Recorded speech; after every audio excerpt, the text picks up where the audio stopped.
మనకి ఎప్పుడైనా సరే ఒక ఇంటి పెద్ద ఉన్నాడంటే అతను ఖచ్చితంగా ప్రతి విషయంలో ఆచితూచి మాట్లాడాలి. సో అలా కాకుండా నోటుకొచ్చింది మాట్లాడేస్తా అన్నాడు అంటే ఖచ్చితంగా ఆ ఇంట్లో గౌరవం కోల్పోతాడు. సేమ్ ఇటువంటి సిచ్యువేషనే మనకి రాహుల్ గాంధీ గారి విషయంలో జరిగింది. ఎందుకంటే మనకి అంతకుముందు ఇది గాల్వాన్ లోయలో 2022లో ఇండియాకి అలాగే చైనాకి మధ్య ఒక ఘర్షణ జరిగింది, గుర్తుంది కదా. సో మరి ఆ ఘర్షణ తర్వాత ఏకంగా 2000 కిలోమీటర్లలో చైనా మన ఇండియా భూభాగాన్ని ఆక్రమించుకుందని చెప్పేసి ఒక స్టేట్మెంట్ ఇచ్చారనమాట. అయితే మరి సుప్రీంకోర్టు దీని గురించి తీవ్రంగా ఆగ్రహం వ్యక్తం చేసింది. ఎందుకంటే ఇప్పుడు ఎవరైనా సరే ఏది మీ దగ్గర ఇటువంటి కామెంట్స్ చేశారు అంటే ఖచ్చితంగా మీ దగ్గర ప్రూఫ్ ఉండాలి. మరి ప్రూఫ్ ఉందా మీ దగ్గర అంటే సో ప్రూఫ్ లేదు. మరి ప్రూఫ్ లేకుండా నోటుకొచ్చింది ఎలా మాట్లాడుతున్నారు?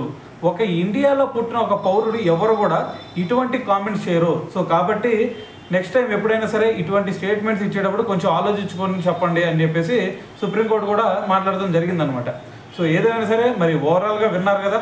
సో దీని గురించి మరి మీరేమనుకుంటున్నారు అనేది కూడా తెలియాలి కదా. సో కింద కామెంట్ చేసేయండి.